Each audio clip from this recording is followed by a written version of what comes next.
Bonjour à tous et à toutes. Alors aujourd'hui, petite astuce sur le rappel. J'avais mis un petit sondage, donc vous avez voté pour celui-ci. Donc le rappel, c'est assez vaste comme sujet, mais on va essayer de condenser ça. Donc en petite astuce, parce que bien évidemment que c'est mieux si on est sur place pour observer le chien, pour comprendre le pourquoi du comment et pourquoi il part, pourquoi il ne revient pas. Il y a forcément quelque chose qui a, qui a une grosse valeur à ses yeux. Ça peut être, voilà, il peut partir pour un chevreuil, il peut partir pour un sanglier, pour un chat, si jamais c'est dû à de la prédation. Et là, dans ce cas-là, c'est un autre travail encore à faire. En complément de ça, il peut partir parce qu'il adore jouer avec les autres chiens et que dès qu'il voit un chien, c'est plus fort que lui, il fonce.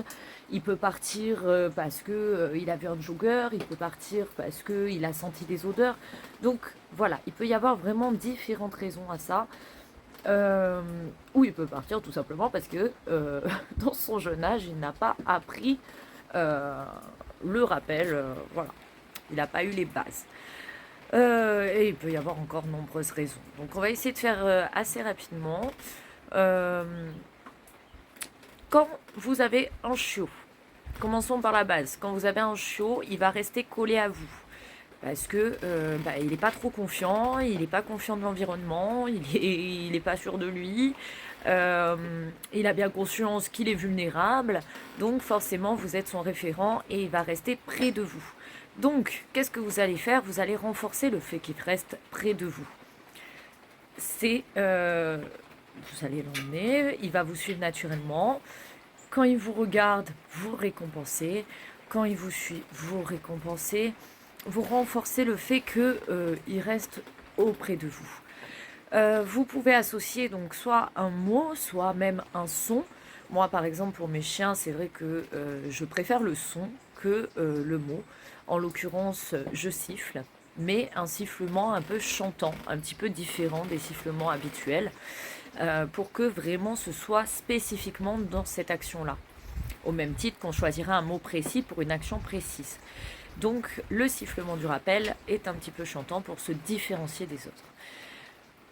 Donc, quand il va être petit, il va s'éloigner un petit peu, puis vous allez faire ce mot-là ou ce sifflement-là. Rien que le fait de l'appeler en réalité, il va se relever, il va vous regarder et il va venir vers vous.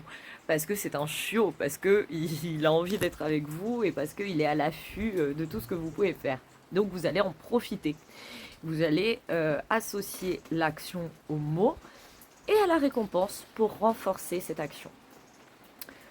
Donc, il revient. Voilà, vous avez sifflé par exemple. Pour l'exemple, on va rester sur le sifflement. Vous allez siffler pendant qu'il était en train de faire sa vie un peu plus loin, à 3-4 mètres même. Vous sifflez, il revient vers vous. Et là, oui, c'est bien. Et on récompense. Voilà, vous faites ça un petit peu tous les jours. Seika, laisse ma chaussure. Vous faites ça un petit peu tous les jours et ça va s'assimiler très très vite. Et vous faites ça d'abord sans rien dans l'environnement, puis avec des stimuli, différentes situations pour qu'il s'habitue à revenir quelle que soit la situation. Donc voilà, ça, il y a différents exercices à faire. N'hésitez pas à vous faire aider dès le plus jeune âge de votre chien par un professionnel, histoire que vous démarriez l'aventure avec de bonnes clés.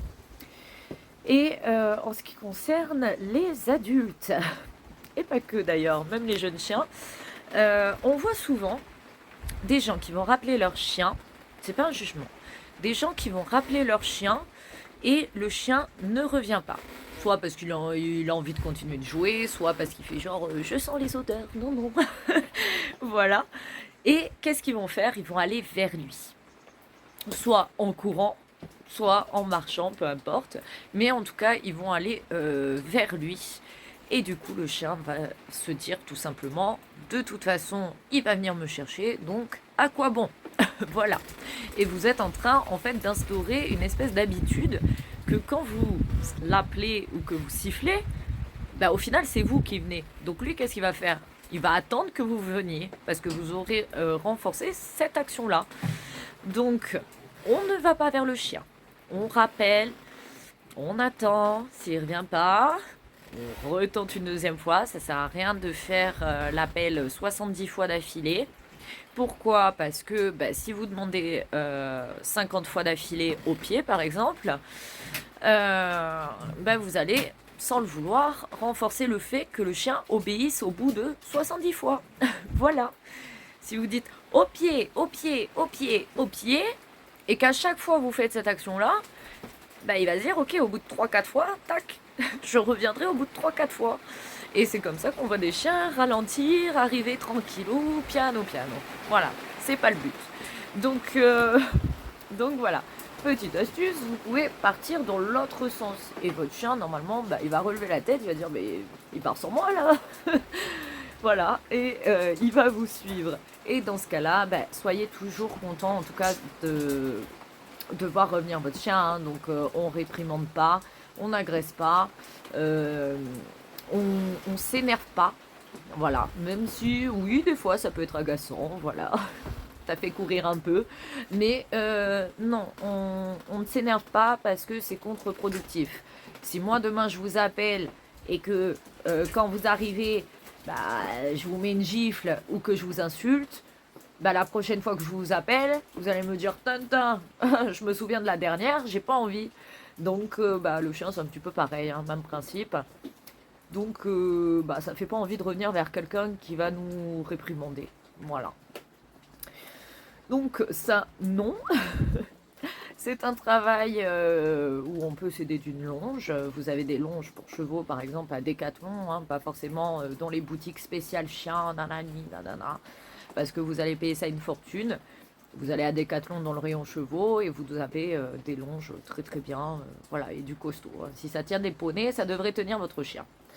Et pour pas cher du coup, donc voilà. C'est pas pour faire la pub des marques, pardon. Voilà, il y a différentes techniques de rappel. Après, on renforce l'action, encore une fois, hein, même quand il fait naturellement, ça aussi. Vous vous souvenez la vidéo du assis? Là, un petit peu même principe. Quand votre chien, il revient naturellement vers vous, et renforcez le fait qu'il revienne. Associez le mot ou le son au fait qu'il revienne naturellement. Même si vous ne lui avez pas demandé, profitez-en pour renforcer ça. Et si vous le faites un petit peu à chaque fois, ça devrait aller. Mais il faut vraiment vous poser la question de pourquoi mon chien part. Est-ce que il part parce qu'il a senti une odeur et il est sur une piste, il adore ça, etc. Vous avez des activités qui peuvent permettre de combler ce besoin du chien, de pister, comme le man training par exemple, ça peut être très très bien. Parce que si vous comblez ce besoin qu'il a, du coup, il partira moins facilement pour combler ce besoin puisque vous l'aurez fait. Donc, ouais, il faut faire un petit peu preuve de créativité. Si par exemple, il adore jouer avec les chiens, pourquoi pas, vous le rappelez, tac, il revient. Et au lieu de le priver, vous le récompensez avec des autres chiens. Vous le récompensez en faisant jouer avec des autres chiens, par exemple. Ou il y a plein de situations différentes, il y a plein d'exercices possibles. Voilà, là c'est juste des petites astuces courtes, mais en tout cas n'hésitez pas à vous faire aider d'un professionnel et qui pourra donner les bons conseils pour ce cas précis, pour votre foyer et pour votre chien précisément, parce qu'ils sont tous différents, on a tous un foyer différent, donc c'est important de s'adapter aussi à chaque chien, parce que ce qui va marcher pour le chien A ne marchera pas forcément pour le chien B. Ou alors, peut-être que le chien C a une autre problématique qui fait que, comme la prédation par exemple, et dans ce cas-là, c'est un autre travail encore. Voilà, il faut vraiment pouvoir être sur place, observer le chien, savoir pourquoi, comment, et savoir quelle valeur vous avez aussi à ses yeux, parce que c'est important. Ça ne veut pas dire qu'il ne vous aime pas, hein, attention. Hein. Ça veut juste dire que, par exemple, le sanglier qui passe aura une valeur d'intensité plus importante que vous. Et dans ce cas-là, il faudra travailler le fait que vous, votre valeur remonte et que ce soit plus important pour le chien. Et ça se travaille en focus conducteur, ce qu'on appelle le focus conducteur. Donc, être concentré sur la personne qui tient la laisse, sur sa famille, sur son foyer, sur la personne qui le guide et qui s'occupe de lui, quoi. Voilà, voilou. Je vais pas faire plus long, voilà, c'est une petite vidéo. Et en tout cas, bah, merci à tous. Voilà, la suite viendra. Et, euh, et puis, voilà, voilà. Si vous avez besoin, nos coordonnées, elles sont sur les vidéos, elles sont sur la page. On a également une association de protection animale, l'association À Chaque Cause. Donc, je vous invite à aller voir, à vous abonner si le cœur vous en dit à l'association pour pouvoir suivre les aventures des animaux et surtout pour aider à leur trouver des bons foyers. Donc voilà, ça peut être ne serait-ce qu'en aide, ça peut être des partages simplement, ça fait déjà beaucoup pour eux. Donc, parce que si vous ne pouvez pas adopter, peut-être que la personne à qui vous aurez partagé, bah, elle le pourra, ou dans vos contacts, sur vos réseaux, peut-être que dans le lot, bah, il y aura une personne qui cherchait justement un loulou et qui aura la situation pour. Donc voilà, n'hésitez pas et très bonne journée à vous.